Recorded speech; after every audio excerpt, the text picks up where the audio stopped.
Vaccination నువ్వు డబ్బులు వేయించావా లేకపోతే పెయిన్లెస్ వేయించావా, పెయిన్ వేయించావా, పెయిన్లెస్ అయితే ఒకడేమో మంచిది కాదు అంటాడు, పెయిన్ అయితే మంచిది అంటాడు, డబ్బులు అఫోర్డ్ చేయలేని వాళ్ళు ఇదే వేసుకోండి అంటాడు, డబ్బులు అఫోర్డ్ చేసి ఇది ఇట్లా బ్రెయిన్ డెవలప్మెంట్ టెస్ట్ ఉంది నేను వెళ్తున్నాను అంటేను, అవునా బ్రెయిన్లో ఏదైనా ప్రాబ్లమా అంటే ఇలాగా ఎన్ఐసియూలో పెట్టారు కదా అందుకని ఏదైనా ఇబ్బంది అయి ఉంటుందని చేస్తున్నట్టున్నారు.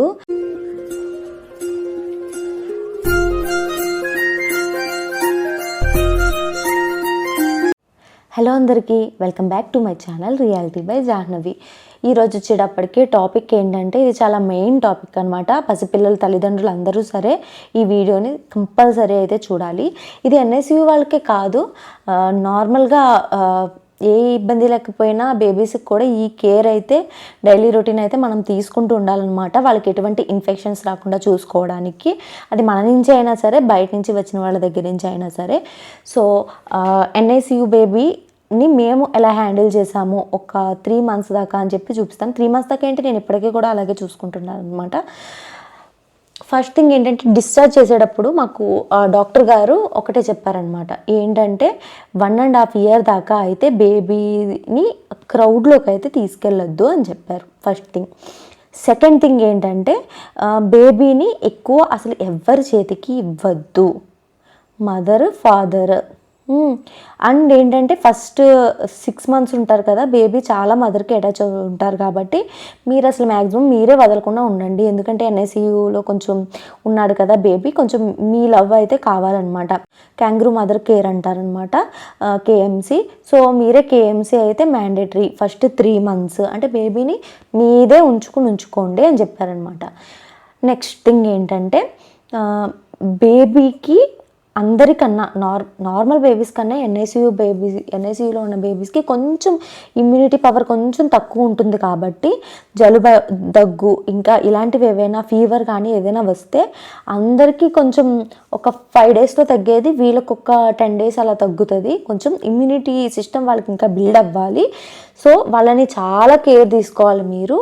ఈవెన్ మీరు మదర్ అయినా సరే శానిటైజేషన్ మంచిగా చేసుకోవాలన్నమాట శానిటైజర్తో అని చెప్పి నాతో చెప్పారు. అండ్ నెక్స్ట్, బాత్కి వచ్చేటప్పటికి మీరు బాత్ చేయించుకోవచ్చు, నలుగు పెట్టి బర రుద్దేయకండి.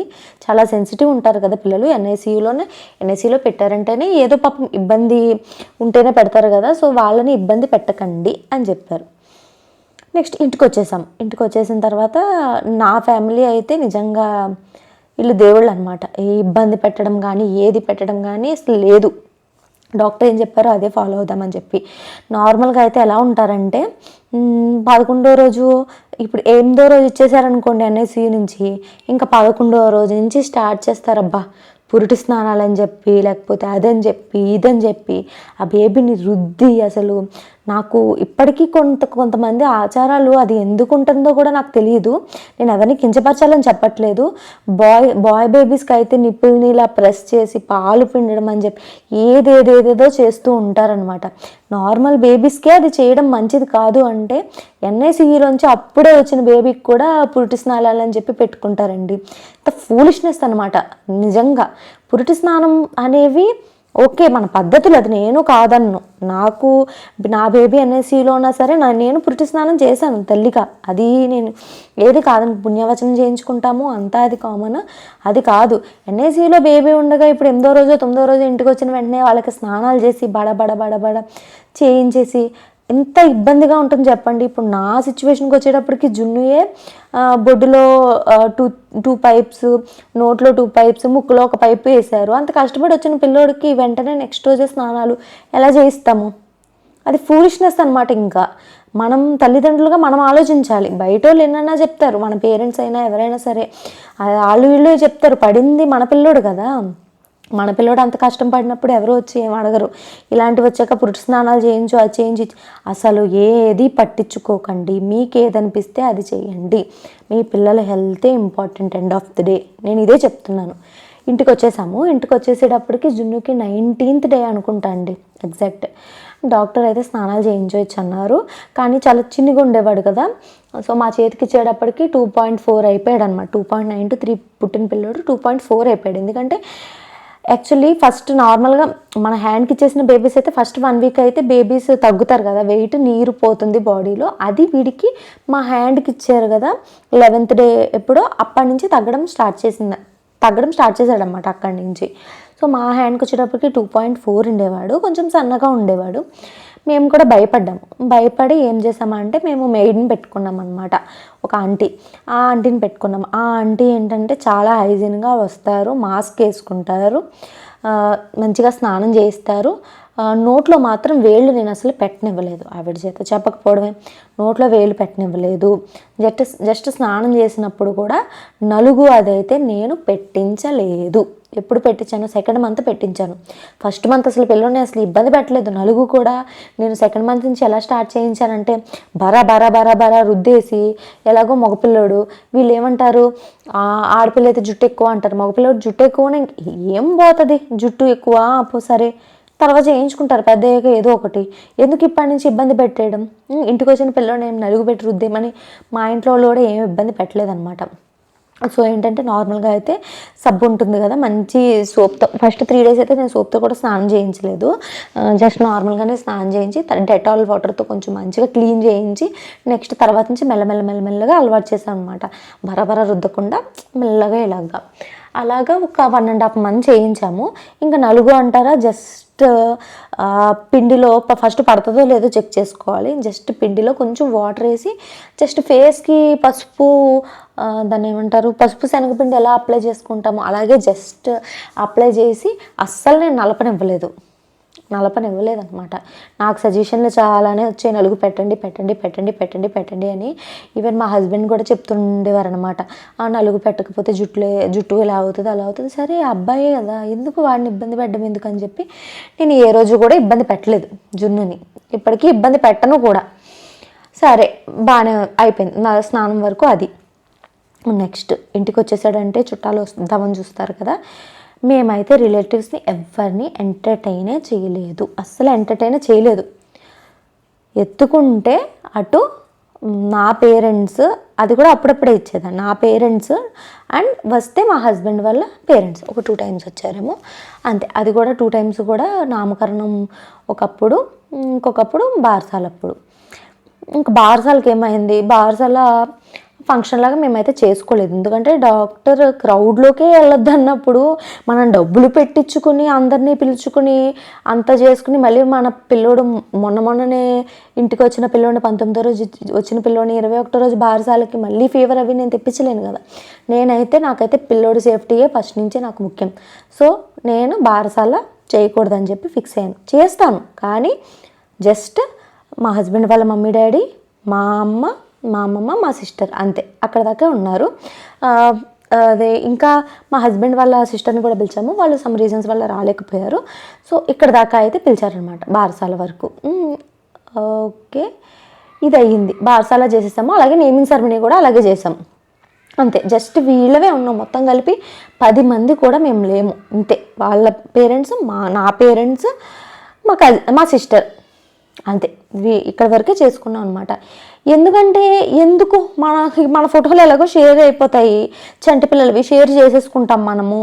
ఇంకా ఎందుకు ఆ పిల్లోడిని ఆ చేతులకి ఈ చేతులకి ఇప్పించి తర్వాత వీళ్ళని ముద్దు పెట్టొద్దు వాళ్ళు ముద్దు పెట్టొద్దు అని చెప్పలేము, వాళ్ళేమో ముద్దు పెట్టకుండా అసలు ఆగనే లేరు.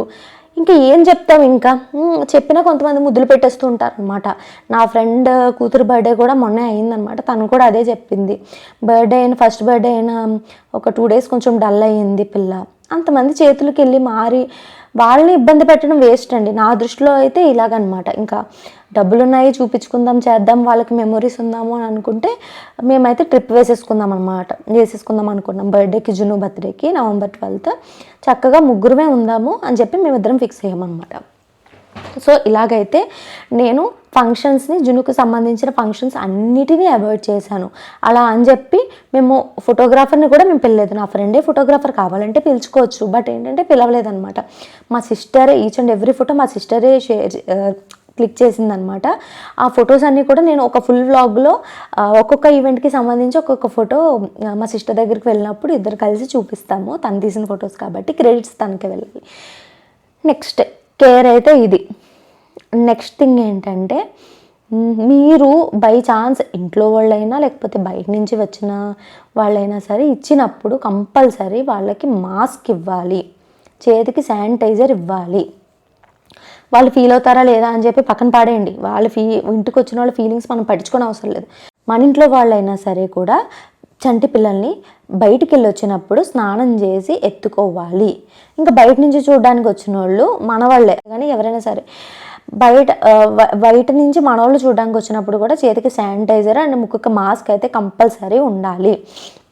ఎందుకంటే పిల్లల్ని ఇలా ఎత్తుకున్నప్పుడు మనం మాట్లాడుతున్నప్పుడు తెలియకుండా మన ఉమ్మ అయితే పడిపోతుంది అనమాట, తెలియకుండానే పడిపోతుంది. అది అవతల వాళ్ళ మిస్టేక్ మన మిస్టేక్ అని కాదులే కానీ. సో మాస్క్ అయితే కంపల్సరీ ఇంట్లో మెయింటైన్ చేయండి, శానిటైజర్ కూడా.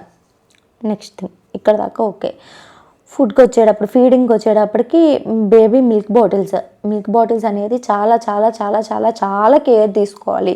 నేను already milk bottles sterilization process మొత్తం నేనైతే ముందు వీడియోస్లో అయితే ఉంది, ఆ వీడియోస్లో అయితే వెళ్ళి చూడండి. స్టెరిలైజర్ అయితే కంపల్సరీ ఒకటి తీసుకోవాలి. ఎవరికి? ఫార్ములా మిల్క్ వాళ్ళకి. మదర్ మిల్క్ వాళ్ళకి ఎలాగో ఇబ్బంది లేదు. మదర్ మిల్క్ వాళ్ళు కూడా డైలీ ఇంచుమించు ఒక 2 times బాత్ చేయడం బెటర్, ఆర్ 1 time అయితే క్లీనింగ్ చేసుకోవడం అయితే బెటర్ అనమాట. ఎందుకంటే మన జెమ్స్ అవి బేబీ నోట్లోకి అది వెళ్ళకుండా అయితే మంచిగా క్లీన్ చేసుకుంటూ ఉండడం అయితే బెటర్. నెక్స్ట్ వచ్చేసేటప్పటికి ఇది చాలా ఇంపార్టెంట్ అనమాట. పిల్లలకి బట్టలు వేస్తూ ఉంటాం కదా, ఎన్ఐసి నుంచి వచ్చిన బేబీస్ని ఎక్కువ కవర్ చేయాలి అంటారు. మరి ఎందుకో జున్నునైతే ఎక్కువ కవర్ చేయాలి, కొంచెం వార్మ్గా ఉండాలి బేబీ అని చెప్పి చెప్తుంటారు అనమాట. రూమ్ టెంపరేచర్ అనేది మెయింటైన్ చేయాలి అని చెప్పి. పిల్లలకి వచ్చి రాగానే ఏసీలు అది వేసేసి ఇబ్బంది అయితే పెట్టకూడదు అనమాట. ఏసీ వేసుకోవచ్చు, రూమ్ టెంపరేచర్ 26 అలా పెట్టుకోవచ్చు, మనకి నచ్చినట్టు 18, 16 అలా పెట్టేయకూడదు. ఇది ఏంటంటే నేను ఇది సమ్మర్లో పుట్టే వాళ్ళకి చెప్తున్నాను అనమాట. సో ఇలా పెట్టి బేబీస్ని అయితే ఇబ్బంది పెట్టద్దు. ఇది చాలా ఇంపార్టెంట్ అండ్ ఇది చాలా మెయిన్ థింగ్ అనమాట. జాగ్రత్తగా వినండి. ఎన్ఐసియులో పెట్టిన బేబీస్కి హియరింగ్ టెస్ట్ ఒకటి, బ్రెయిన్కి సంబంధించిన బ్రెయిన్ డెవలప్మెంట్ టెస్ట్ ఒకటి, ఐస్కి సంబంధించిన ఐ డెవలప్మెంట్ టెస్ట్ ఒకటి చేస్తారనమాట. ఎందుకంటే ప్రీమెచ్యూర్ బేబీస్ కాబట్టి ఐస్ కొంతమందికి సరిగ్గా ఫామ్ అవ్వదు, సంథింగ్ ఏదో ఉంటుంది కాబట్టి టెస్ట్ చేస్తారు. హియరింగ్ టెస్ట్ మనకి ఇక్కడే చేసేస్తారు, హాస్పిటల్లోనే చేసేస్తారనమాట. అక్కడ దాకా ఓకే. నెక్స్ట్ వచ్చేసేటప్పటికి ఐ టెస్ట్. ఇది చాలా నాకు ఇంకా కళ్ళలో ఉండిపోయిందనమాట. కాకినాడలో జున్నుకి ఐ టెస్ట్ చేయించాను. చిన్ని పిల్లోడు అప్పుడు, ఇంకా 1 month కూడా కంప్లీట్ అవ్వలేదు. ఐస్ని కొంచెం వాళ్ళకు చిన్న దాన్ని ఏమంటారు నాకు తెలియదు, ఫోర్క్ అంటారా సంథింగ్ ఏదో, దాంతో ఇలా తీసి వాళ్ళ గుడ్డు సరిగ్గా ఫామ్ అయిందా లేదా అని చెప్పి చూసి ఒక సర్టిఫికేట్ ఇస్తారనమాట. అది తీసుకోవడం చాలా ఇంపార్టెంట్ ఆ సర్టిఫికేట్ అనేది. ఎందుకంటే చెప్పాను కదా ముందు చెప్పినట్టు, ఫామ్ అయితే లేదా అన్నీ సరిగ్గా తెలుసుకోవడం మంచిది అనమాట. స్టార్టింగ్ స్టేజ్లోనే డాక్టర్స్ కూడా రాస్తారు, డిశ్చార్జ్ అయినప్పుడు రాస్తారు. ఆ పర్టికులర్ హాస్పిటల్లోనే కాదు, మీకు ఏ ఊరు, మేమంటే వైజాగ్లో ఇలాగా అడ్మిట్ అయ్యాం కాబట్టి కాకినాడ వచ్చేసాం కాబట్టి కాకినాడలో మీకు నచ్చిన హాస్పిటల్లో తీసుకుని ఏదైనా తేడా ఉంటే కనుక మాకు ఫోన్ చేయండి అని చెప్పి అయితే డాక్టర్ చెప్పారనమాట. నెక్స్ట్ ఇది హైలైట్ అనమాట. బ్రెయిన్ డెవలప్మెంట్ టెస్ట్ అని చెప్పి ఒకటి చేస్తారు. ఏం లేదు, స్కాన్ చేస్తారు. ఇక్కడ స్కాన్ చేసి స్కల్లో మొత్తం బ్రెయిన్కి సంబంధించి అన్ని ఫామ్ అయ్యా లేదా అని చేస్తారు. ఇది బ్రెయిన్ డెవలప్మెంట్ టెస్ట్. ఇలా వెళ్తున్నామని చెప్పి నేను ఫేస్ చేసిందే. మ్యాక్సిమం జున్నుకి నేను వ్యాక్సినేషన్ చేయించినా లేకపోతే ఏం చేయించినా నేను ఎవరికి చెప్పను అనమాట. నా ఫ్రెండ్స్కైనా రిలేటివ్స్కైనా ఎవరికి కూడా నేనేం చెప్పను. సరే ఏంటి ఎక్కడికి వెళ్ళామంటే ఆ హాస్పిటల్కి వెళ్ళాను, జస్ట్ చిన్న క్యాజువల్ చెకప్ ఇక్కడ దాకా చెప్తాను. ఎందుకంటే వ్యాక్సినేషన్ నువ్వు డబ్బులు వేయించావా లేకపోతే పెయిన్లెస్ వేయించావా, పెయిన్ వేయించావా, పెయిన్లెస్ అయితే ఒకడేమో మంచిది కాదు అంటాడు, పెయిన్ అయితే మంచిది అంటాడు, డబ్బులు ఎఫోర్డ్ చేయలేని వాళ్ళు ఇదే వేసుకోండి అంటాడు, డబ్బులు ఎఫోర్డ్ చేసి ఈ సోదంతా నేనైతే భరించలేను. నేను రుద్రాంష్ని ఫస్ట్ నుంచి ఏ హాస్పిటల్లో చూపించాను, నేను అదే హాస్పిటల్లో అయితే చూపించాను. అక్కడ ఏ వ్యాక్సిన్ దొరికితే ఆ వ్యాక్సినే నేను వేయించాను. ఎందుకంటే నా పిల్లోడి ప్రొఫైల్ మొత్తం ఆ డాక్టర్కి తెలుసు కాబట్టి, ఏం చేయాలి ఏం చేయలేంది ఆవిడకి తెలుసు కాబట్టి ఆవిడని నమ్మి నేను అక్కడే చేయించాను అనమాట. నేను ఎవరి మాట వినను కూడా. నెక్స్ట్ థింగ్ వచ్చేసేటప్పటికి బ్రెయిన్ డెవలప్మెంట్ టెస్ట్ అన్నాను కదా, ఆ టెస్ట్కి వెళ్ళేటప్పటికి కాల్ వచ్చింది, నాకు ఒక కాల్ వచ్చి ఇలా బ్రెయిన్ డెవలప్మెంట్ టెస్ట్ ఉంది నేను వెళ్తున్నాను అంటేను, అవునా బ్రెయిన్లో ఏదైనా ప్రాబ్లమా అంటే ఇలాగా ఎన్ఐసీయూలో పెట్టారు కదా, అందుకని ఏదైనా ఇబ్బంది అయి ఉంటుందని చేస్తున్నట్టున్నారు. ఏమైనా తేడా ఉంటారా ఎన్ఐసీయూలో పిల్లలు బ్రెయిన్ డెవలప్మెంట్లో అని చెప్పి అన్నారనమాట. నాకు ఒక్క నిమిషం కన్న తల్లిగా అది నేను తీసుకోలేకపోయాను అనమాట. ఒక్క నిమిషం నేను అదే అనుకున్నాను, ఏంటి ఇలా మాట్లాడుతున్నారు అంటే ఎన్ఐసీయూలో పెట్టిన వాళ్ళకి బ్రెయిన్ బాగోదా, అందుకని చెప్పి మళ్ళీ టెస్ట్ రాస్తారా దీనికి అని ఏడ్చాను. నేను ఏడ్చి చిచ్చి ఇది నేను కాదు అని చెప్పి ఇంకా ఇంట్లో కూడా చెప్పలేదు నేను ఇప్పటిదాకా. నేను వెళ్ళి ఇంకా టెస్ట్ చేయించుకుని అక్కడ డాక్టర్ని అడిగాను అనమాట. ఏంటి డాక్టర్ ఇలాగా ఎన్ఐసీయూలో పుట్టిన వాళ్ళకి బ్రెయిన్ డెవలప్మెంట్ సరిగ్గా ఉండదా అని చెప్పి అడిగాను. డాక్టర్ ఏంటంటే లిటరల్లీ చిచ్చి ఎవడలా అన్నాడమ్మా, అలా కాదు, జస్ట్ 36th వీక్లో పుట్టారు కదా, అన్నీ కరెక్ట్గా ఉన్నాయా లేదా అని చెప్పి ఇవన్నీ జస్ట్ ఒక చిన్న చెకప్ అంతేగాని ఎన్ఐసీయూలో పుట్టిన వాళ్ళకి బ్రెయిన్ ఉండదు, బ్రెయిన్ డెవలప్ అవ్వదు, వాళ్ళు అదేంటి ఇలాగా అలాగా ఆటిజము ఇలా అని కాదు, ఎవరైతే ఇలా అన్నారో కొంచెం ఆన్సర్ గట్టిగానే చెప్పండి అన్నట్టు చెప్పారనమాట నాకు. నేను పర్సనల్గా నా డాక్టర్ని అడిగాను, నా లేడీ డాక్టర్ చాలా బాగా చెప్తారు. అండ్ ఏంటంటే స్కానింగ్ చేసిన డాక్టర్ని కూడా నేను అడిగాను అనమాట, ఇంత బాగుందా అంటే అంత బాగుంది, అంత ఫైన్. అసలు ఇలాంటి క్వశ్చన్లు అడిగే లీనియర్స్ అసలు ఫస్ట్ మీరు ఇవ్వకండి అని చెప్పారు, ఫస్ట్ ఇదే చెప్పారు నాకు. సో మీరు అసలు ఇలాంటి పిచ్చి పిచ్చి పిచ్చి పిచ్చి మాటల్ని ఫస్ట్లోనే ఎండ్ చేసేయండి అనమాట.